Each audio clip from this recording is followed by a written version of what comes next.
नमस्कार, लोकसभा टीवी में आपका स्वागत है। मैं हूं प्रतिबिंब शर्मा और आप देख रहे हैं स्वास्थ्य से जुड़ा हुआ हमारा विशेष कार्यक्रम स्वस्थ भारत। और स्वस्थ भारत में आज हम कोरोना वैक्सीनेशन के संदर्भ में बात करेंगे प्रधानमंत्री मोदी के दवाई भी कड़ाई भी वाले बयान की।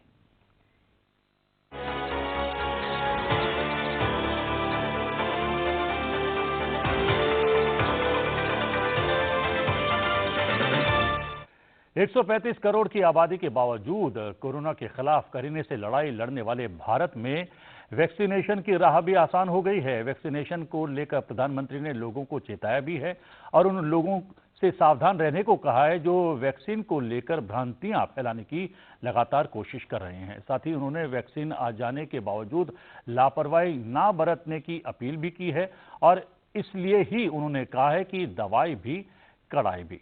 जी हाँ, इस विषय को हम विशेषज्ञ मेहमानों के जरिए समझने की कोशिश करेंगे और कुछ मुख्य बिंदु हैं चर्चा के, उस पर एक नजर डाल लेते हैं। क्या रिकॉर्ड समय में कोरोना का वैक्सीन हो गया है तैयार? कम समय में वैक्सीन तैयार हुआ है और इसलिए वो कितना असरदार होगा? भारत में टीकाकरण के लिए किस वैक्सीन का होगा इस्तेमाल? शुरुआत में वैक्सीन के लिए किन लोगों का होगा चुनाव? विदेशों में शुरू हुए टीकाकरण के अभी तक कैसे परिणाम रहे हैं, ये भी जानने की कोशिश करेंगे। टीकाकरण कोरोना से लड़ने में कितना रहेगा कारगर? प्रधानमंत्री ने ये क्यों कहा कि दवाई भी कड़ाई भी? क्या टीके कोरोना की नई स्ट्रेन पर भी रहेंगे असरकारक, ये भी जानने की कोशिश करेंगे। पूरे विषय को समझने के लिए एक संक्षिप्त सी रिपोर्ट हम आपके साथ साझा करना चाहते हैं। भारत दुनिया का सबसे बड़ा वैक्सीन निर्माता है और कोविड-19 महामारी के खिलाफ वैश्विक प्रयासों में महत्वपूर्ण योगदान दे रहा है। प्रधानमंत्री नरेंद्र मोदी ने कहा है कि इस संकट से लड़ने में भारत के टीके के उत्पादन और वितरण क्षमता का उपयोग किया जाएगा। प्रधानमंत्री अहमदाबाद में जायडस बायोटेक पार्क, हैदराबाद में भारत बायोटेक और पुणे में सीरम इंस्टीट्यूट ऑफ इंडिया में वैक्सीन विकास और विनिर्माण प्रक्रिया की व्यापक समीक्षा कर चुके हैं। प्रधानमंत्री ने गेनोवा बायोफार्मास्यूटिकल्स लिमिटेड पुणे, जैविक ए लिमिटेड हैदराबाद और doctor Reddy's laboratories limited Hyderabad की टीमों के साथ बैठकें भी की। तीनों टीमें कोविड-19 के टीके के विकास और निर्माण पर काम कर रही हैं। भारत बायोटेक ने drugs controller general of India DCGI को स्वदेशी रूप से विकसित कोविड-19 वैक्सीन कोवैक्सीन के लिए आपातकालीन उपयोग के लिए आवेदन किया था। ऑक्सफोर्ड यूनिवर्सिटी और एस्ट्राजेनेका द्वारा विकसित वैक्सीन के लिए इस तरह के उपयोग में भारत के सीरम संस्थान द्वारा आवेदन करने के बाद आपातकालीन उपयोग के लिए आवेदन करने वाली यह दूसरी भारतीय कंपनी है। वैक्सीन उपलब्ध होने के बाद देश के सभी नागरिकों को कोरोना वैक्सीन लगाए जाने को लेकर के सरकार ने व्यापक व्यवस्था की है। कई राज्यों में घर घर सर्वे और प्रशिक्षण कार्यक्रमों के जरिए कोरोना वैक्सीन के टीकाकरण की तैयारियां शुरू हो चुकी हैं। महाराष्ट्र, गुजरात, उत्तर प्रदेश, झारखंड, उत्तराखंड समेत विभिन्न राज्यों ने टीके के भंडारण और स्वास्थ्य कर्मियों के प्रशिक्षण के लिए भी योजना बनाना शुरू कर दी है। साथ ही दूर दराज के गांवों तक टीका पहुंचाने में लगने वाले सभी संसाधन और टीके के भंडारण जैसे अहम बंदोबस्त किए जा रहे हैं। जी हाँ, 3 विशेषज्ञ मेहमान हमारे साथ जुड़े हुए हैं। 2 हमारे साथ स्टूडियो में मौजूद हैं, एक वर्चुअली हैं। हमारे साथ डॉक्टर राजेश भटनागर हैं, CMO CGHS parliament house NHC। Doctor Rajesh Bhatnagar, आपका बहुत बहुत स्वागत है। हमारे साथ डॉक्टर अलका शर्मा हैं, एडवाइजर हैं, department of biotechnology, ministry of science and technology. Doctor Alka Sharma, आपका भी बहुत बहुत स्वागत है। और डॉक्टर राकेश अग्रवाल हमारे साथ जुड़े हुए हैं, वर्चुअली जुड़े हुए हैं हमारे साथ, डीन JIPMER पौंडीचेरी। आपका भी बहुत बहुत स्वागत है लोकसभा टीवी के इस खास कार्यक्रम स्वस्थ भारत से जुड़ने के लिए। अलका जी, मैं सबसे पहले आपसे जानना चाहूँगा, ये आपातकालीन उपयोग की अनुमति, इसके मायने क्या होते हैं? आपातकालीन उपयोग की जब हम बात करते हैं तो ये इमरजेंसी यूज ऑथराइजेशन है, जो हमारे यहाँ जो हमारे रेगुलेटर्स हैं उसमें ये जो शब्द हैं ये डायरेक्टली नहीं इंक्लूडेड हैं, लेकिन उनमें एक क्लॉज है जिसमें रिस्ट्रिक्टेड यूज है। अगर किसी समय करना पड़ता है तो वो इस क्लॉज के अंतर्गत ये आता है। और ये इमरजेंसी यूज ऑथराइजेशन आजकल इस कोरोना वैक्सीन के दौरान ये उपयोग में लाया जा रहा है इंटरनेशनली, और हमारे देश में इस क्लॉज के अंदर जो अंतर्गत इसका जो भी एप्लीकेशंस आ रही हैं रेगुलेटर्स उनकी इवैल्यूएशन उसके हमारे जो क्लॉज है रिस्ट्रिक्टेड यूज वाला उसके अंतर्गत कर रहे हैं। तो इसकी वजह ये भी हो सकती है कि एक रिकॉर्ड समय में वैक्सीन तैयार हो गए हैं।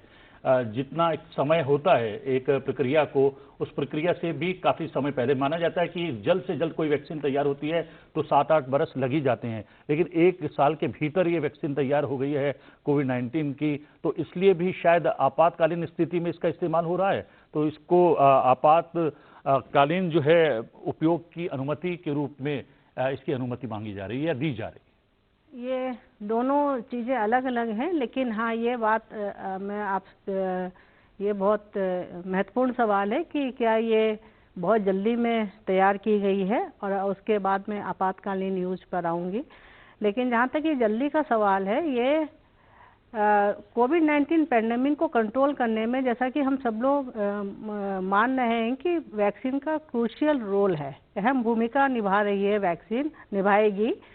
तो उस केस में भारत में भी और अन्य विभिन्न देशों में भी इसे जल्दी से जल्दी तैयार करने का प्रयास किया जा रहा है। जल्दी तैयार करने का प्रक्रियाओं से गुजरना पड़ता है कोई वैक्सीन जब तैयार किया जाता है। हाँ, तो अगर ये जल्दी तैयार करने का ये मतलब नहीं है कि इसमें कुछ शॉर्टकट प्रोसेसेस का शॉर्टकट किया गया है या स्टैंडर्ड्स का पूरा ध्यान नहीं रखा गया है। इसमें सारे प्रोसेसेस उसी तरह से इंटरनेशनल स्टैंडर्ड्स के हिसाब से यूज़ किया गया है। और दूसरा मैं यहाँ ये कहना चाहूँगी कि हम लोगों के लिए सबसे पहले सरकार के लिए और हम सभी नागरिकों की जिम्मेदारी है कि हमारी जो लोगों की सेफ्टी है वो सबसे सर्वोपरि है जी। उसको देखते हुए वैक्सीन का लोगों के जो सेफ्टी से डायरेक्ट संबंध है, और उस केस में इसको ध्यान रखते हुए और इसका पूरा इंटरनेशनल स्टैंडर्ड्स को ध्यान में रखते हुए वैक्सीन तैयार की गई है। जहाँ तक जल्दी तैयार करने का सवाल है, तो इसमें ऐसा नहीं है कि भारत में ये वैक्सीन डेवलपमेंट का काम पहले नहीं हुआ है और ये वैक्सीन कोरोना वैक्सीन के जरिए ही किया जा रहा है। हमारे देश में वर्षों से ये काम किया गया है, कई वैक्सीन डेवलप हुई हैं। जहाँ तक डिपार्टमेंट ऑफ बायोटेक्नोलॉजी का मैं उदाहरण देना चाहूँगी, रोटावायरस वैक्सीन इंडिजिनसली तैयार वैक्सीन है, और उसमें सारे प्रोसेसेस वगैरह जो भी प्रोसेस फॉलो किए गए, टाइम लगा था क्योंकि उस समय इकोसिस्टम उतना डेवलप्ड नहीं था, लेकिन पिछले कई सालों में इकोसिस्टम बनाया गया है, एग्जिस्टिंग इकोसिस्टम को स्ट्रेंथन किया गया है, नए इकोसिस्टम बनाए गए हैं, कई मिशन लॉन्च हुए हैं, और पिछले 3-4 सालों में जो इकोसिस्टम बना है उन सारों सब इंफ्रास्ट्रक्चर को यूज करके सरकार में जितने मंत्रालय हैं और जितने डिपार्टमेंट जो इसमें जुड़े हुए हैं उन सबके साथ मिलकर इसको एकजुट होकर इस वैक्सीन को तैयार करने में सबकी सहायता ली गई है। और इसलिए और सबसे जो महत्वपूर्ण चीज़ है कि इसमें जो प्रोसेसेस हैं उनको सीक्वेंशली ना करके पैरेलली किया गया है। अच्छा। पहले जो वैक्सीन में टाइम लगता था तो उसको हर स्टेप को पूरा होने के बाद दूसरा स्टेप किया जाता था। इस वैक्सीन को चूंकि इसको जल्दी तैयार करना था, नोवेल वायरस है, तो इसको कंट्रोल करने के लिए पैंडेमिक को सीक्वेंशियल प्रोसेस ना करके पैरेलल प्रोसेस का यूज किया गया है। तो वो भी उसमें भी समय की काफ़ी कटौती हुई है जी। तो माना जाए कि वैक्सीन तैयार है, केवल क्योंकि जिस तरीके से ड्राई रन चल रहा है, तैयारियों को अंतिम चरण तक ले जाने का प्रयास किया जा रहा है, इसका मतलब लोगों को ये अनुमान लग रहा है कि शायद वैक्सीन पूरी तरीके से तैयार हो गई है और किस तरीके से लोगों तक पहुंचे उसका इंतजार है। हाँ, तो इस केस में ऐसा है कि अभी हमारे देश में करीब 30 ग्रुप्स हैं, दोनों एकेडेमिया में भी, इंडस्ट्री में भी, जो वैक्सीन डेवलपमेंट के कार्य में जुड़े हुए हैं। और जहाँ तक कोरोना वैक्सीन का सवाल है, वहाँ पे 6 वैक्सीन कैंडिडेट्स एडवांस स्टेजेज में है। एडवांस स्टेजेज का मतलब ये है कि वो कई स्टेजेज में है क्लिनिकल ट्रायल के, कुछ फेज 3 में है, कुछ फेज 2 में है, और फेज 1 में भी लोगों को अनुमति दी गई है करने के लिए, अप्रूवल्स मिली हुई हैं।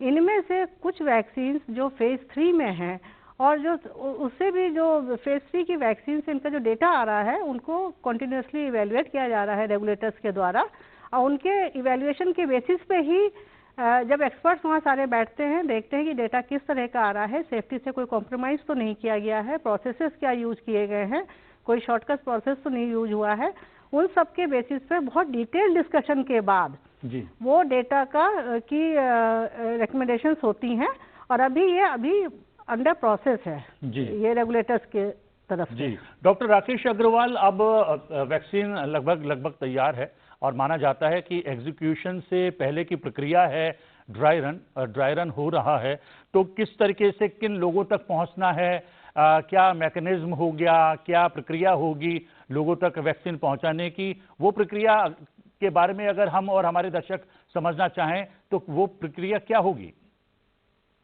तो इस प्रक्रिया में 3 या 4 चीजें हैं। जी पहली चीज, हमें ये फैसला करना है कि किसको वैक्सीन देना है, और इसके बारे काफी विचार विमर्श हो गया है और फैसला हो गया है। जी इसमें पहले वो लोग हैं जो कि कोरोना वायरस से लड़ाई में सबसे आगे हैं, ताकि उन लोगों को बचाया जा सके, क्योंकि आगे भी जब कोरोना से लड़ना है उनको फ्रंट पर रहना है।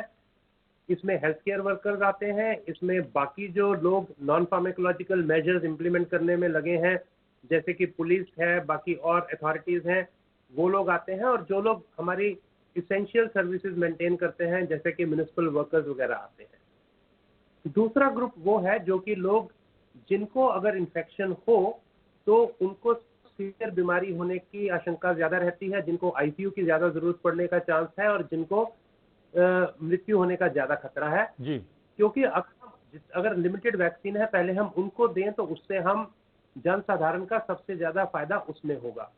तो इसमें लोग आते हैं सबसे पहले जो लोग की एल्डरली हैं, क्योंकि ये बीमारी अगर ज़्यादा उम्र पर होती है, वृद्ध लोगों में होती है, तो उसमें बीमारी सीरियस ज़्यादा होती है, उनको आईसीयू की केयर ज़्यादा की ज़रूरत पड़ती है, और उसकी वजह से प्रॉब्लम हो सकता है कि आईसीयू में बेड्स ना मिले और वो सब, और साथ में मृत्यु का खतरा ज़्यादा होता है।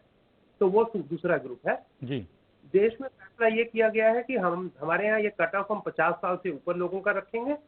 हो सकता है ये पहले स्टेजेस में किया जाए, पहले जो लोग मान लीजिए 60 से ऊपर है या 70 से ऊपर है उनको दिया जाए, उसके बाद नीचे कट ऑफ लाया जाए, उसके बाद नीचे लाया जाए, जैसे जैसे वैक्सीन अवेलेबल होता जाएगा। तीसरा ग्रुप है वो लोग जो 50 से नीचे हैं, लेकिन उनको कुछ ऐसे रोग हैं जिसकी वजह से उनका ये बीमारी होने का खतरा या सीरियस बीमारी होने का खतरा बढ़ जाता है। तो उन लोगों की लिस्ट बन रही है, उन लोगों के लिए कमेटीज लगी हैं, उसके बारे फैसला हो रहा है और उनको उसके बाद में इंक्लूड किया जाएगा। जी तो ये तो हुई बात कि किन लोगों को वैक्सीन देना है, और इन ग्रुप्स में जो लोग आते हैं उनकी लिस्ट बनाने का काम, उनकी ताकि वो लोगों को उस समय कांटेक्ट किया जाए, वो हो रहा है। दूसरा काम आता है लॉजिस्टिक्स का। इसमें है पहले तो वैक्सीन अप्रूव होना चाहिए। एक बार वैक्सीन अप्रूव हो जाएगा उसके बाद हमको वैक्सीन खरीदना है, और वैक्सीन को रखने के लिए जो कोल्ड चेन चाहिए, जो फ्रीजर, जो रेफ्रिजरेटर्स चाहिए, जो जगह चाहिए जहाँ इसको सेफ्टी रखा जाए, उसके ऊपर काम चल रहा है। ऑलरेडी हमने जगह आइडेंटिफाई कर ली है, बहुत सारे रेफ्रिजरेटर्स और फ्रीजर्स अवेलेबल हैं और खरीदे जा रहे हैं, बिकॉज हमको 30 करोड़ लोगों को वैक्सीन देना है। नॉर्मली हम एक साल में तकरीबन 2.5 करोड़ हमारे यहाँ बच्चे पैदा होते हैं, उनको हम वैक्सीन देते हैं, और समझ लीजिए उतनी ही माएँ होती हैं जिनको हम टेटनस का वैक्सीन देते हैं। जी मैं ये मानता हूँ कि एक बच्चे को कई वैक्सीन मिलते हैं, लेकिन अभी हम चाह रहे हैं कुछ महीनों में 30 करोड़ लोगों को वैक्सीन देना, 2 डोज। उसके लिए बहुत सारी फैसिलिटीज चाहिए, उनको बढ़ाया जा रहा है और काफ़ी हद तक काम हो गया है। तीसरा है इन लोगों की लिस्ट बनना और उसको किसी एक डेटाबेस में जाना। हमारे यहाँ एक सॉफ्टवेयर था जो कि बेसिकली वैक्सीन की सप्लाई को कंट्रोल करता था। उस वैक्सीन सॉफ्टवेयर में हमने एडिशंस किए हैं। एक सॉफ्टवेयर बनाया गया है जिसका नाम है कोविन, और उस सॉफ्टवेयर में जिन लोगों को वैक्सीन मिलना है, हेल्थ केयर वर्कर और बाकी म्युनिसिपल वर्कर से शुरू होके, उनके नाम उस डेटाबेस में जगह जगह से, हेल्थ फैसिलिटीज से और फैसिलिटीज से, डिस्ट्रिक्ट लेवल, ब्लॉक लेवल से लिस्ट उसमें ऐड हो रही हैं, ताकि जब वैक्सीन तैयार हो देने के लिए तो उनको एसएमएस जा सके, उनको मैसेज जा सके कि आप इस जगह पर, इस दिन, इस समय पर आएं। इसमें यह सब ध्यान रखना है कि एक ही आदमी को दोनों वैक्सीन सेम तरह के मिलने हैं, ताकि उसको पहला डोज मिल जाए तो दूसरे डोज से पहले उनको मैसेज जाए कि आप कब आपको दोबारा आना है, वही वैक्सीन अवेलेबल होना चाहिए। ये सारा मैनेजमेंट के लिए कोविन सॉफ्टवेयर का काम होगा। यानी कि वैक्सीन लगवाने के लिए आपको अपनी तरफ से कोई प्रयास नहीं करने हैं, वो आप जो है देखिए, सरकार की तरफ देखिए, से लोगों को कहा जाएगा कि आपको वैक्सीन लगना है और आप इतने समय पर, नियत समय पर पहुंच जाएं। मेरी समझ में ऐसा ही प्लान है और यही सब हो रहा है, ऐसे सॉफ्टवेयर बन रहे हैं। आखिर इंजेक्शन लगाने के लिए शर्ट का आस्तीन तो मुझे अपने आप ही ऊपर करनी पड़ेगी, उतना तो करना पड़ेगा। जी। लेकिन हाँ। बहुत कुछ सिस्टम में ऑटोमेटेड है। ये पहले से डिसाइड है कि क्या एलिजिबिलिटी क्राइटेरिया होंगे, उसके लिए हो सकता है कुछ लोगों को रजिस्टर करने के लिए एक बार जाना पड़ेगा, लेकिन बाकी सब कुछ तकरीबन ऑटोमेटेड होगा। आपको बताया जाए, क्योंकि ये बहुत बड़ा चैलेंज है, कहाँ वैक्सीन अवेलेबल है, किस दिन अवेलेबल है, कौन देगा, और ये सब कुछ कंप्यूटराइज होगा, ये सब कुछ सॉफ्टवेयर में होगा। और ऐसा हम अपने देश में काफी कुछ पहली बार कर रहे हैं, लेकिन ये एक अलग वैक्सीन है। जब इतने लोगों को वैक्सीन देना हो इतने शॉर्ट टाइम में, तो ये सब जरूरी है। जी। हमारा देश कंप्यूटर के फील्ड में बहुत अग्रणी रहा है, और अगर हम उसका फायदा ना उठा पाए तो वो अच्छा नहीं होगा। और ये अटेम्प्ट है कि हम अपनी आईटी प्रोग्रेस और अपनी हेल्थ प्रोग्रेस को, दोनों को, जो हमारी इस मामले में हमारी स्ट्रेंथ है, जो हमारी मैं हिंदी जो हमारी क्षमता है हमारी, उसका उपयोग हमें करना चाहिए। प्रधानमंत्री भी ये बात कह चुके हैं कि हमारा उत्पादन और वितरण का जो हमारा एक क्षेत्र है जिसमें हमारा प्रभाव है, उस क्षमता का हमें जो है इस समय उपयोग करना चाहिए। लेकिन डॉक्टर भटनागर, क्या जिनको पहले से हो चुका है कोविड और ठीक हो चुके हैं, उनको आवश्यकता नहीं पड़ेगी? नहीं, ऐसा नहीं है। अच्छा। देखिए, क्योंकि क्या है कि जो जिनको कोविड हो चुका है, कोविड होने के बावजूद भी जो उनकी प्रतिरोधक क्षमता है वो बहुत 100% लोगों में डेवलप नहीं हुई है। नहीं हुई है। अच्छा। और अभी तक की जो हमारे पास ज्ञान है उसके हिसाब से वो जो क्षमता है वो 2-2.5-3 महीने से ज़्यादा शरीर में नहीं रहती है जी। इसलिए लगना तो सबको है, कोविड हुआ हो कि नहीं हुआ हो उससे कोई फर्क नहीं पड़ने वाला है। दूसरी चीज़ ये है कि जिसको कोविड नहीं हुआ है और वो वल्नरेबल है, इसका वैक्सीन का प्रमुख उद्देश्य ये है कि इसकी जो ट्रांसमिशन चेन है जी, उसको ब्रेक करना, तोड़ना है, उसको तोड़ना। क्योंकि यदि जैसे लॉकडाउन का भी वही एम था कि ट्रांसमिशन चेन टूट जाए किसी तरह के, लोग एक दूसरे के संपर्क में नहीं आए, लेकिन इसका भी वही उपयोगिता है कि यदि आप 10 जने कहीं पे एक जगह इकट्ठे हैं और उसमें से 8 को भी वैक्सीन लगी हुई है तो वो एक दूसरे से ट्रांसमिट नहीं होगा। दूसरा उद्देश्य ये है कि यदि किसी को पहले से वैक्सीन लगा हुआ है, उसको कोविड का असर भी होता है, तो वो असर इतना ज़्यादा नहीं होगा कि उसको हॉस्पिटलाइजेशन की या आईसीयू की या उसकी डेथ की उस लेवल पर पहुंच जाए, उस चरम सीमा तक पहुंच जाए।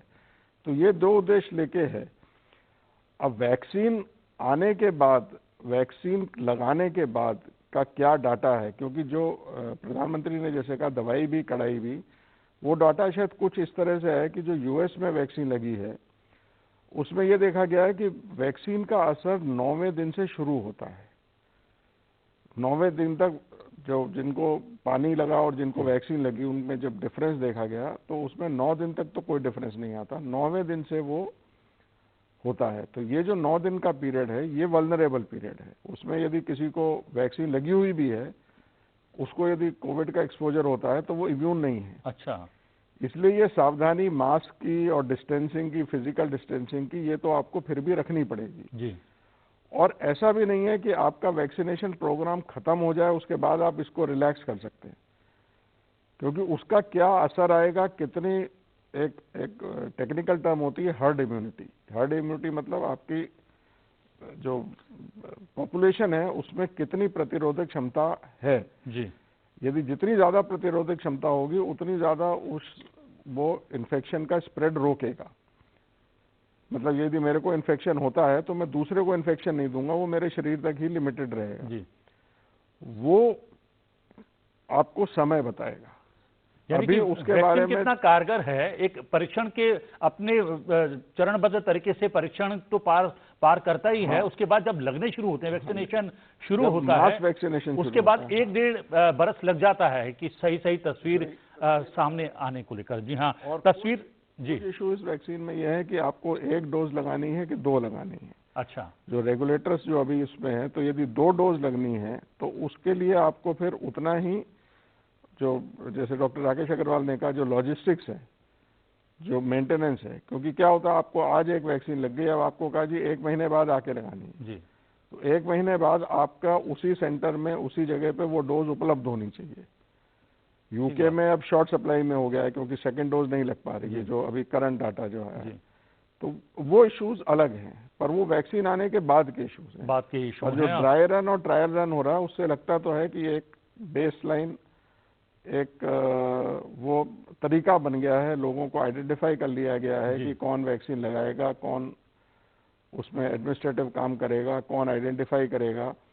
ये डाटा एक ऑलरेडी 1-2 ड्राई रन हो चुके हैं। जी, 2 ड्राई रन हो चुके हैं और बहुत सारे सवाल मेरे जहन में आ रहे हैं, आप लोगों के मस्तिष्क में भी बहुत सारे सवाल आ रहे होंगे। अगर कोई सवाल है और हमारे पैनल से आप पूछना चाहते हैं तो 2 नंबर है, एक टोल फ्री नंबर है, वो पहले नोट कर लीजिए, 1800-115314। दोबारा से टोल फ्री नंबर बता रहा हूं मैं आपको, नोट कर लीजिए, 1800-115314। और दूसरा नंबर है लैंडलाइन नंबर 23035420, 23035420। और अगर आप दिल्ली से बाहर से कहीं से कॉल कर रहे हैं तो इस लैंडलाइन नंबर के आगे दिल्ली का एसटीडी कोड लगाना ना भूलें। एसटीडी कोड है 011 लगाने के बाद 23035420 डायल करें और हमारे पैनल से कोई भी सवाल इस विषय से जुड़ा हुआ आप पूछ सकते हैं। छोटा सा ब्रेक लेते हैं, ब्रेक के दौरान आप अपने सवाल रेडी रखें, बहुत जल्द वापस लौटते हैं।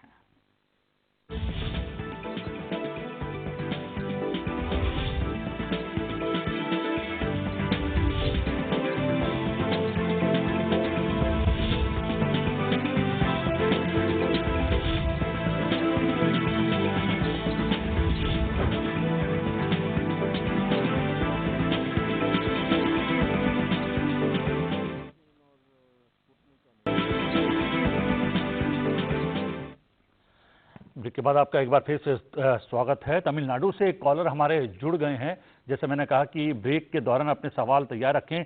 क्या नाम है आपका और क्या है सवाल? मेरा नाम है JN राव, तमिलनाडु से। जी राव साहब। हेलो सर, सवाल पूछिए, आवाज आ रही है आपकी। मेरा प्रश्न माननीय कोरोना वैक्सीन विशेषज्ञ से ऐसा है कि क्या जो लोगों को कभी भी ये कोरोना 19 का जो एपिडेमिक हुआ है, ऐसे लोगों को क्या ये टीकाकरण लेने की जरूरत है क्या? यानी जो लोगों को कभी 12 महीने में नहीं हुआ है ये बीमारी के बारे में, वो लोगों को ये टीकाकरण करना चाहिए क्या? जी डॉक्टर साहब। नहीं, इसमें यह है कि यदि आपको कोरोना हुआ भी है, यदि पहले से पिछले उसमें, तो भी आपको टीका लगवाना है। ऐसा नहीं है कि जिसको कोरोना नहीं हुआ उसी को टीका लगाना है। नहीं, वो तो ये कह रहे हैं कि शायद इनको लग रहा है कि कोरोना हो जाएगा जिसको, उसको ठीक करने के लिए है। नहीं, कोरोना इससे ठीक नहीं होगा। कोरोना ये आपका क्या है कि टीका लगने से 2 उम्मीदें हैं कि एक तो आपकी प्रतिरोधक क्षमता बढ़ जाएगी, तो आपको कोरोना जल्दी पकड़ेगा नहीं। दूसरा यह है, यदि आपको कोरोना का इन्फेक्शन होता है तो वो इतना सीरियस नहीं होगा कि आपको उसमें हॉस्पिटल जाना पड़े या मृत्यु की या आईसीयू की संभावना रहे। तो ये 2 उम्मीद लेके वैक्सीन आ रही है। ये हम देख रहे हैं कि कुछ देशों में, ब्रिटेन में, अमेरिका में, रूस में भी ये प्रक्रिया शुरू हो चुकी है वैक्सीनेशन की। तो क्या हम लोग भी उसको ट्रैक रख रहे हैं कि उसका क्या असर हो रहा है, या हम लोग अपनी ही गति से और अपने ही प्रतिमान बनाते हुए इस पर काम कर रहे हैं? इसमें ऐसा है कि जो भी हो रहा है वो रोज इसका वो इवैल्यूएशन हो रहा है और सबको इसके बारे में, जैसे डॉक्टर भटनागर ने भी कहा कि जो वैक्सीन दी गई है उसका असर कब तक नहीं हो रहा है, उसके बाद कितने दिनों के बाद शुरू हो रहा है। तो अभी तक जो भी प्रक्रिया की गई है ग्लोबली, हर एक प्रक्रिया पे, हर स्टेप पे पूरी नज़र रखे हुए हैं, क्योंकि ये हमारे केवल भारत का ही इशू नहीं है, ये एक वैश्विक स्तर पे ग्लोबली ये पूरा मॉनिटर किया जा रहा है। और इसमें ये देखा जा रहा है कि इस समय जितने भी ग्लोबल प्लेयर्स हैं वो भारत के साथ मिलकर और भारत भी उन लोगों के साथ मिलकर काम कर रहा है। तो यहाँ वो जो भी वहाँ पे वैक्सीन दी जा रही है उसका क्या असर है और कितनी वैक्सीन्स वहाँ अवेलेबल हैं, जैसे इन्होंने अभी बताया डॉक्टर भटनागर ने कि एक वैक्सीन का 9th डे से शुरू होता है, तो इस पे पूरी नज़र रखे हुए हैं। जी, एक कॉलर और जुड़ गए हैं उत्तर प्रदेश से, मनोज कुमार है। मनोज जी, क्या है सवाल? मनोज जी, आप अपने मॉनिटर की आवाज बंद रखें, तभी आपका सवाल साफ सुनाई देगा। मनोज जी, आप अपने मॉनिटर की आवाज जी, अब सवाल पूछें। मैं ये जानना चाह रहा था कि मैंने 18 अगस्त को कोविड की जांच करवाई थी जी, तो उसमें मैं पॉजिटिव आया था जी। तो ऐसा सुना जा रहा है कि 90 दिन कोई मरीज जो है अगर सही सलामत रह लेता है तो उसका जो है दोबारा से अटैक होने की संभावना नहीं रहती है जी, तो क्या ये सही है? डॉक्टर अग्रवाल, क्या ये बात सही है कि 90 दिन तक कोई सही रह लेता है, एक बार अगर उसको ये जो है संक्रमण घेर लेता है तो उसके बाद दोबारा नहीं होगा? इसके बारे में अभी हम पूरा पक्की तरह से नहीं कह सकते कि इन्फेक्शन होने के बाद कुछ समय तो प्रोटेक्शन रहती है कि संक्रमण ना हो, लेकिन कब तक वो प्रोटेक्शन रहती है ये हम अभी आज की डेट में नहीं कह सकते, क्योंकि ये बीमारी दुनिया में पिछले कुछ महीनों में ही रही है, तो इसलिए इसके बारे में अभी तक पक्का नहीं हो पाया। जी, डॉक्टर भटनागर, जैसा कि अभी जैसा इनका सवाल है कि 90 दिन, वही मैंने कहा, जो इम्यूनिटी का जो आयाम है, जो भी टेस्टिंग हुई है, 3 महीने तक आपकी इम्यूनिटी रहती है यदि आप में डेवलप हो, एक तो 100% डेवलप नहीं होती। उसके बाद ये है कि आप ये मत सोचिए कि 3 महीने आपको ठीक रहे तो उसके बाद दोबारा नहीं हो सकता, ऐसा कोई आंकड़ा या ऐसा कोई स्टैटिस्टिक्स नहीं है। ये जरूर है कि कुछ कोविड जिनको होता है उनके कुछ डिलेड साइड इफेक्ट्स आ रहे हैं, जो बीमारी के ठीक हो जाते हैं लेकिन पता चलता है महीने बाद, 1.5 महीने बाद उनमें कुछ हार्ट में प्रॉब्लम आ रही है या उनके फेफड़ों में कुछ ऐसी प्रॉब्लम आ रही है।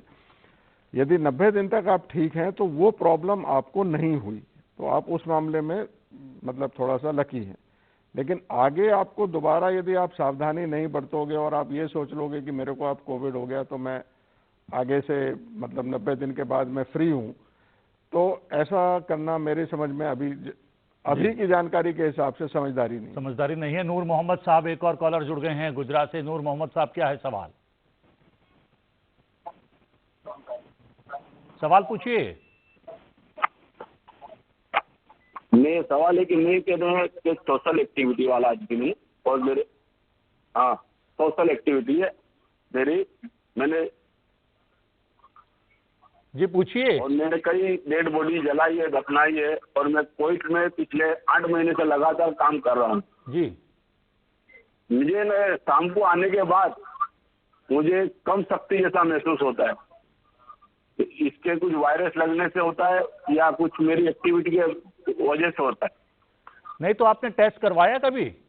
नहीं, मैंने कभी टेस्ट नहीं करवाया। मैं 15 अगस्त को मैं थोड़ा आया था, थोड़ा शरीर वाइब्रेट, नहीं कभी टेस्ट नहीं करवाया। ये एक बहुत बड़ा एक सवाल है कि लोगों को लगता है कि उनको कुछ हुआ है या उनको बुखार भी जब महसूस होता है लेकिन टेस्ट नहीं करवाते। देखिए, अब इसमें यह है कि यदि आपको कोई एक्सपोजर, जैसे आप बता रहे हैं, आप बहुत एक अच्छा काम कर रहे हैं कि आप डेड बॉडीज़ का और उनका टेक केयर कर रहे हैं। यदि आपको कोरोना हुआ है और आप अपने आप ही आपको हुआ, आप ठीक हो गए, अब आपको थोड़ा सा उसका साइड इफेक्ट या कमजोरी है, आज की डेट में उसका सिर्फ एक टेस्ट है कि आप अपना कोरोना का एंटीबॉडी टेस्ट करा लीजिए, क्योंकि आप RT-PCR या दूसरा कोई टेस्ट कराएंगे तो कोरोना आपके शरीर से निकल चुका है। आपको कोरोना हुआ था कि नहीं हुआ था उसका एक एंटीबॉडी टेस्ट होता है। वो एंटीबॉडी टेस्ट यदि आपका पॉजिटिव है तो हम ये मान के चलेंगे कि आपको कोरोना हुआ और आपकी अपनी प्रतिरोधक क्षमता ने उसको खत्म कर दिया। तो ये एक टेस्ट है। बाकी और आप कोई दूसरा टेस्ट कराएंगे, हाँ, यदि आप लगातार एक्सपोजर के उसमें हैं, पीरियड में आप अभी भी ये काम कर रहे हैं, तो आपको अपना RT-PCR महीने में एक बार कम से कम करवा लेना चाहिए। और आभा दिल्ली से कॉलर जुड़ गई हैं। आभा जी, क्या है सवाल? हाँ जी, नमस्कार। मेरा सवाल ये है कि जैसे वैक्सीन डेवलपमेंट की हम बात करते हैं तो उसमें कहते हैं कि इकोसिस्टम सरकार बना रही है और ये कहते हैं कि इकोसिस्टम स्ट्रेंथन ऑलरेडी हो चुका है, तो उसका क्या मतलब है? और दूसरी बात ये कि वैक्सीन डेवलपमेंट में जो इतनी स्टेजेस आती हैं वो कैसे कैसे अभी कोरोना की वैक्सीन बनने के लिए इन्होंने काम किया है? जी डॉक्टर अग्रवाल, ये सवाल इकोसिस्टम का है कि कैसे बन गया है और बनता किस तरीके से, प्रक्रिया क्या है वैक्सीन बनाने की? नहीं, इकोसिस्टम वैक्सीन को लेकर। जी, इकोसिस्टम का मतलब है कि हमारे यहाँ क्या क्या सुविधाएं हैं, हमारे देश में क्या क्या सिस्टम्स हैं। वैक्सीन बनाने के इकोसिस्टम के लिए हमको कंपनीज चाहिए जो कि वैक्सीन का आइडिया लेकर उससे पहले वैक्सीन बना पाए, उसके ऊपर इनिशियल एक्सपेरिमेंट कर पाए, चाहे वो एनिमल्स में हो या उसके बाद कुछ ह्यूमन बींग्स में फेज 1 ट्रायल हो। हमारे यहाँ रेगुलेटरी सिस्टम चाहिए जो ये देख सके कि जो वैक्सीन के बारी जो ट्रायल्स हो रही हैं वो ठीक तरीके से हो रही हैं कि नहीं। हमें वो लोग चाहिए जो ट्रायल्स कर सकें, हमें वो सब्जेक्ट चाहिए जो कि ट्रायल के लिए अपने आप को वैक्सीन देने को तैयार हो। तो इस सब को हम मिलाकर इकोसिस्टम बोलते हैं। कुछ साल पहले हमारे देश में ऐसा इकोसिस्टम नहीं था कि हम नए वैक्सीन शुरू से शुरू कर बना पाए। धीरे धीरे हमारी इंडस्ट्री ने, हमारे एकेडेमिया ने, हमारे हॉस्पिटल्स ने लोगों की ट्रेनिंग हुई। लोग अब अपने आप से जैसे ही नया वायरस आया उसका सीक्वेंस पता लगा, उन्होंने उसके हिसाब से वैक्सीन डिज़ाइन किए। उनको कुछ किसी ने इवैल्यूएट किया कि आगे इसको हम ले जा सकते हैं, उसकी एनिमल एक्सपेरिमेंटेशन हुई और बाकी उनकी सारी टेस्टिंग हुई। तो ये इकोसिस्टम हमारे पास कुछ समय पहले नहीं था, लेकिन आज हमारे देश में तो पहले मैन्युफैक्चरिंग इकोसिस्टम बना। तो कई सालों से हम मैन्युफैक्चरिंग कर रहे हैं और हमारे देश जो डेवलपिंग कंट्रीज है उनके 2/3 वैक्सीन जो बच्चों के लिए है हमारा देश बनाता है और सप्लाई करता है। हमारी कंपनी इतनी बड़ी बड़ी है। जी अलका जी, क्या इंफ्रास्ट्रक्चर जो हमारा था वो पहले से ही हम लोगों ने थोड़ा सा प्रयास किया पिछले कुछ वर्षों में, वो मजबूत हो गया था, उसका लाभ भी हमें मिल रहा है क्या? बिल्कुल मिल रहा है। और इसमें ये डॉक्टर अग्रवाल ने बहुत अच्छे से इसको जो प्रोसेस है वो डिस्क्राइब किया है। लेकिन उसके पहले क्या होता है कि जब भी कोई वैक्सीन बनाते हैं तो उसकी रिसर्च होती है। वो जो रिसर्च है वो थोड़ा साइंटिफिक रिसर्च पे आधारित होती है जो वैक्सीन कैंडिडेट बनता है। तो उसके लिए रिसर्च का सपोर्ट दिया जाता है। एक इंफ्रास्ट्रक्चर की जब हम बात करते हैं तो इंफ्रास्ट्रक्चर लेबोरेटरी से शुरू होता है, चाहे वो एकेडेमिया में हो चाहे वो इंडस्ट्री में हो, दोनों जगह इसकी ज़रूरत होती है। और इसमें पिछले कुछ सालों में सरकार ने जो इसको सहयोग दिया है, इन द सेंस कि जो इसको प्रमोट किया है, तो उसमें बहुत अच्छे अच्छे स्कीम्स लाए हैं, मिशन लाए हैं। और इसमें जो डिपार्टमेंट ऑफ बायोटेक्नोलॉजी का एक PSU है, बायरेक है, वो जो इंडस्ट्री को सपोर्ट प्रोवाइड कर रहा है, जो पहले नहीं होता था कि इंडस्ट्री को डायरेक्ट सपोर्ट दिया जाए आप किसी वैक्सीन डेवलपमेंट के लिए, और ये लार्ज स्केल पे दिया जा रहा है। उसके अलावा नेशनल बायोफार्मा मिशन है, वो जो हम लोगों ने जो शुरू किया है डिपार्टमेंट ऑफ बायोटेक्नोलॉजी, उसमें वैक्सीन एक बहुत की कंपोनेंट है वैक्सीन डेवलपमेंट का। तो जहाँ तक इंफ्रास्ट्रक्चर का सवाल है कि शुरू में वैक्सीन कैंडिडेट डेवलप होता है, जब वो वैक्सीन कैंडिडेट एक तरह से प्रूफ हो जाता है जब उसकी रिसर्च के थ्रू कि ये इसमें पोटेंशियल है वैक्सीन डेवलप करने का, तो उसको हम नेक्स्ट स्टेप पे प्री क्लिनिकल रिसर्च कहते हैं, वो एनिमल में स्टडीज होती हैं। उसके बाद एनिमल स्टडीज में जब हमें सेफ्टी एक इस्टेब्लिश हो जाती है, उसको लगता है कि इसको आगे लेके जाया जा सकता है, तभी जो कैंडिडेट होते हैं वो कई नंबर में ज़्यादा होते हैं। फिर धीरे धीरे उनकी जब प्रूफ ऑफ कॉन्सेप्ट के आधार पर जब वो इस्टेब्लिश हो जाता है कि आगे काम करेगा, इसमें पोटेंशियल है, तब उसमें phase 1, phase 2, phase 3 clinical trial किया जाता है।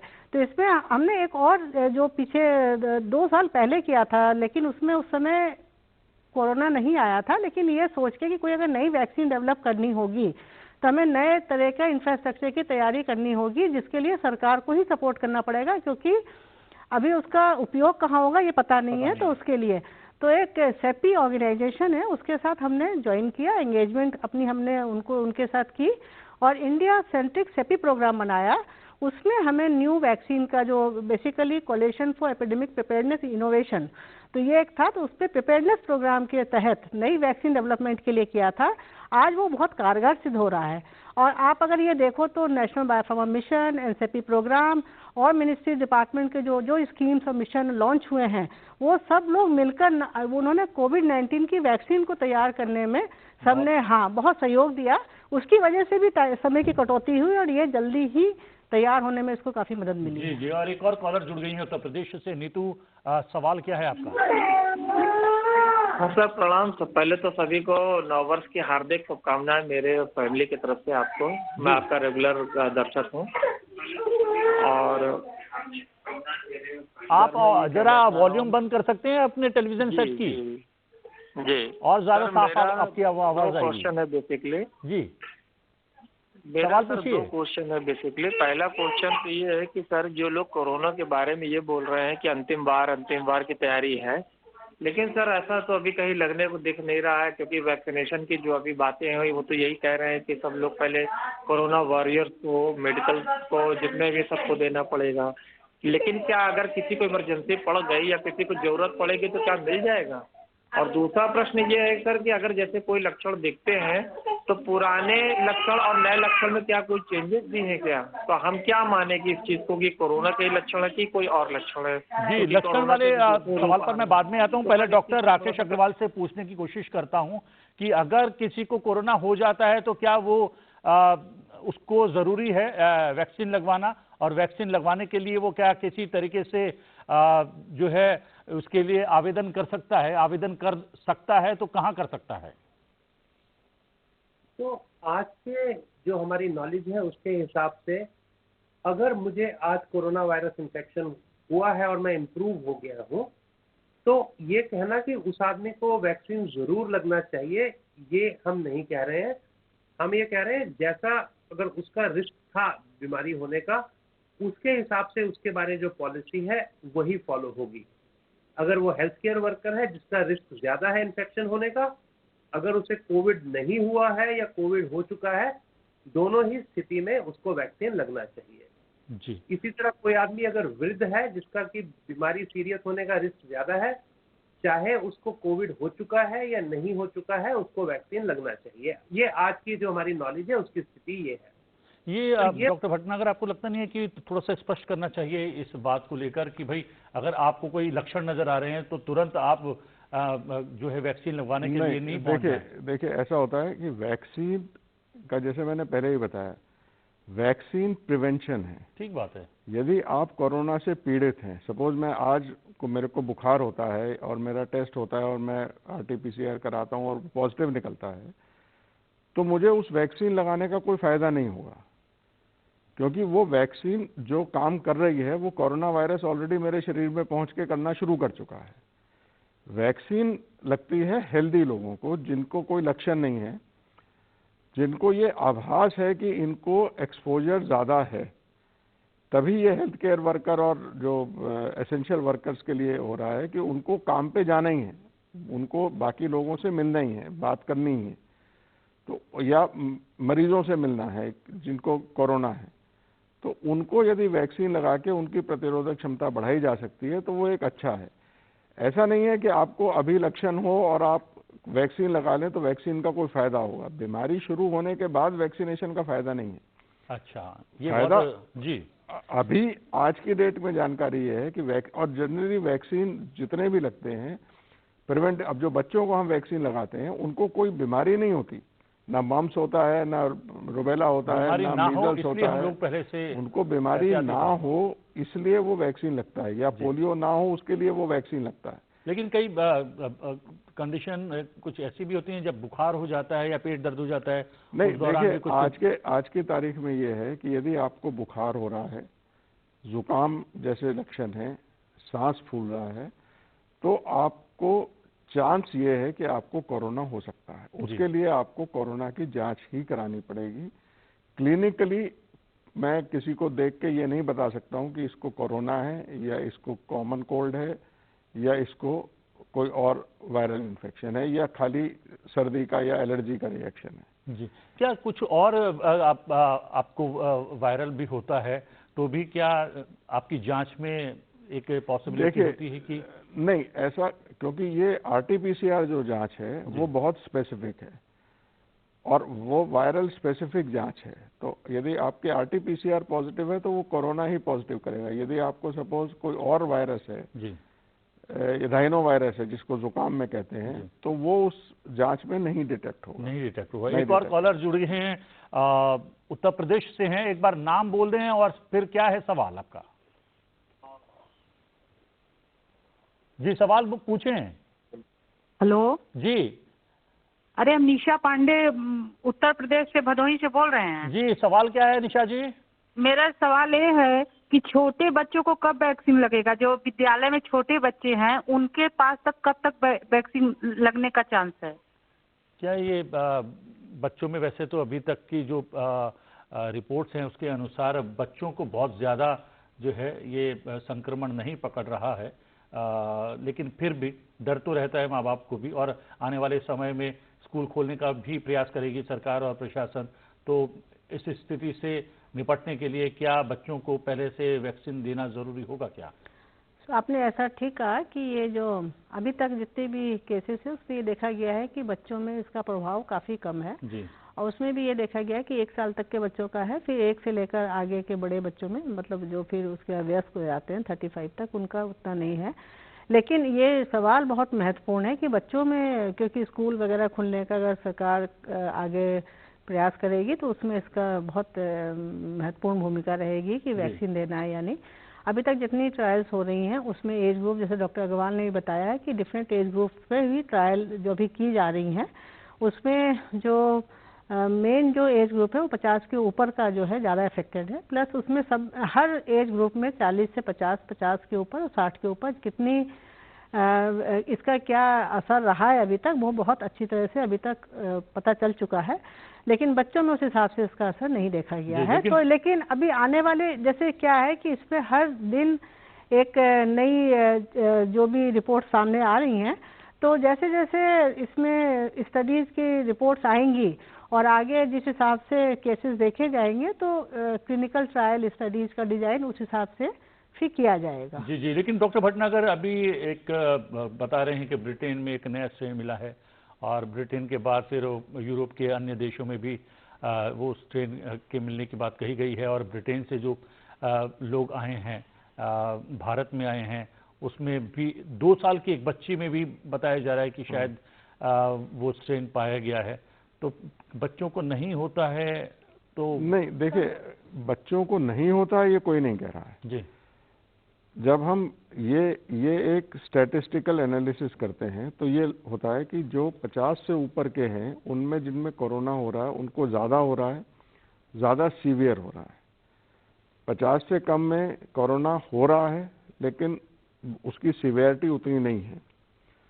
जो ये इंग्लैंड वाला स्ट्रेन है, ये स्कूल के जो बड़े स्कूल के बच्चे हैं, 9, 10, 11 के जो बच्चे हैं उनमें, क्योंकि वहाँ पॉलिसी ये थी कि स्कूल्स खोल के रखते हैं जी, तो उनके उसमें है। अब एक तो इसमें यह है कि ये अभी अक्टूबर में डिटेक्ट हुआ है, अक्टूबर नवंबर में डिटेक्ट हुआ है स्ट्रेन, जो नया वाला स्ट्रेन है। इसका जो अलग से डाटा आया है वो अभी ये कह रहा है कि ये फैलता बहुत जल्दी है लेकिन ये बीमारी कम करता है। ये 1-2 चीज़ें ऐसी हैं कि इसमें यदि पुराना वाला स्ट्रेन 10 में एक जना 3 लोगों को इन्फेक्ट करता है तो ये 1 की बजाय 7 को इन्फेक्ट करता है। अच्छा। लेकिन इसकी जो बीमारी की जो पोटेंशियलिटी है, जो सीरियसनेस है, वो कम है। क्योर जल्दी हो सकता है? नहीं, हाँ वो क्योर जल्दी हो रहा है, उससे बहुत ज़्यादा सीवियर बीमारी नहीं हो रही जी। वैक्सीन का इस स्ट्रेन पे कितना असर है अभी तक कोई उसका डाइवर्जन नहीं आया है, तो वो ये जो वैक्सीन है ये अभी स्ट्रेन पे भी कारगर मानी जा रही है। एक ये सवाल जहन में है कि जब अप्रूवल दिया जाता है किसी कंपनी को वैक्सीन तैयार करने का, तो ये आपातकालीन उपयोग की अनुमति देने वाला और कमर्शियल यूज़ के इस्तेमाल वाला जो है, उसमें क्या गाइडलाइंस में अंतर होता है? देखिए, ये तो अभी इस कोरोना की वैक्सीन को जल्दी लाने के लिए आपातकालीन की जो बात हो रही है, लेकिन जैसे मैंने पहले भी कहा है कि जब भी इस टाइप की डिस्कशन होती है तो इसमें एक्सपर्ट्स डेटा को देखते हैं जी। और एक्सपर्ट्स का मतलब ये है कि जिस एंगल से वो तैयार हुई है जो पूरे प्रोसेस के थ्रू, हर स्टेप के, हर स्टेज के जो एक्सपर्ट्स होते हैं वहाँ वो बैठते हैं, वो डेटा को इवेलुएट करते हैं और बहुत डिटेल डिस्कशन होती है। क्योंकि जैसा मैंने कहा कि इसका सीधा संबंध लोगों की सेफ्टी से है, तो सेफ्टी से कॉम्प्रोमाइज़ बिल्कुल नहीं कर सकते और क्वालिटी से भी कॉम्प्रोमाइज़ नहीं कर सकते। तो जहाँ तक सेफ्टी का सवाल है, हर डेटा को बहुत ही थॉरोली इवैल्यूएट किया जाता है और फिर जो उसके जो रिजल्ट्स आते हैं उसके बेसिस पे ही कोई रिकमेंडेशन कमेटी देती है। तो जहाँ ये हमारे जो रेगुलेटर्स हैं ये इसको बहुत सावधानी से देख रहे हैं और इसको बहुत ही जैसे जैसे डेटा आता जा रहा है वैसे वैसे डेटा इवैल्यूएट होता जा रहा है, उसके बेसिस पे ही वो आगे की रिकमेंडेशंस भी बना रहे हैं। जी डॉक्टर राकेश अग्रवाल, ये बात सही है कि 135 करोड़ का देश है, विविधता से भरा हुआ है, लेकिन जिस तरीके से उत्पादन और वितरण की क्षमता हम लोगों ने फार्मा में जो है वो हमने हासिल की है पिछले कुछ वर्षों में, क्या उसका लाभ हमें मिलेगा? और जब अप्रूव हो जाएंगी ये वैक्सीन, कोई सी भी एक वैक्सीन अगर अप्रूव हो जाती है तो लोगों तक आसानी से पहुंच पाएंगी, उसकी क्या गारंटी है? देखिए, गारंटी तो बहुत मुश्किल शब्द है जी, लेकिन आप देखिए, हमने जब से ये कोरोना वायरस इन्फेक्शन आई, शुरू में हमारे पास टेस्ट करने की क्षमता नहीं थी। हम लोगों ने कभी सोचा नहीं था कि हर जिले में, हर डिस्ट्रिक्ट में हम RT-PCR, जो कि एक बहुत मुश्किल टेस्ट है, उसको उपलब्ध करा पाएंगे। लेकिन हमने किया और वहाँ आज उसको हम बहुत जल्दी हमने अपनी उसकी क्षमता बहुत ज़्यादा बढ़ा दी सारे देश में। जी, इसी तरह आज की डेट में हमारे पास जो चीज़ें उपलब्ध हैं उससे हम वैक्सीन को भी अपने देश में काफ़ी अच्छी तरह से फैला पाएंगे। हाँ, ये बात सच है कि 135 करोड़ लोग हैं, तो हमें अगर सबको 2-2 डोज देनी है तो तकरीबन 270-280 करोड़ डोज चाहिए। उसमें कुछ समय तो लगेगा बनाने में, लेकिन अगेन आज की डेट में हम ये नहीं कह सकते कि वो बच्चों को देना है तो उसको हम निकाल दें। तो धीरे धीरे करके जो हम कभी सोच भी नहीं सकते थे वो हम कर रहे हैं और ये सब वैक्सीन के साथ होने की संभावना है। मुझे बड़ी उम्मीद है कि ऐसा हम कर पाएंगे, क्योंकि पिछले 4 महीने में मैं कई सारी कमेटीज में हूँ, जो कुछ अचीव किया गया है वो मैंने अपने जीवन में अब तक उस स्पीड से होता नहीं देखा था। जी, हमारी क्षमताएं बहुत बढ़ गई हैं। जैसा कि वैक्सीन बनाने की क्षमता बढ़ गई है, उसका वितरण करने की, उसको लोगों तक ले जाने की क्षमता भी हमारी बढ़ गई है। और कोरोना वायरस इन्फेक्शन में ही हम अपना PPE प्रोडक्शन इतनी स्पीड से बढ़ा पाए, अब वैक्सीन इतनी स्पीड से बना पाए और हम टेस्ट को उपलब्ध करा पाए। अगर एक चीज को उपलब्ध करा पाए तो दूसरी चीज को क्यों नहीं करा पाए? यानी हम संकल्प के साथ साथ इस आपदा को अवसर में तब्दील करने में कहीं ना कहीं अभी तक भी कामयाब हो गए हैं। और अगर वैक्सीनेशन की बात की जाए, अगर उसका संदर्भ लिया जाए तो उसमें भी हम कामयाब रहेंगे। आपने इस नोट पर बात खत्म की है और ये बहुत ही सार्थक और बहुत ही कह सकते हैं कि ये नोट है कि हम लोग कामयाब होंगे।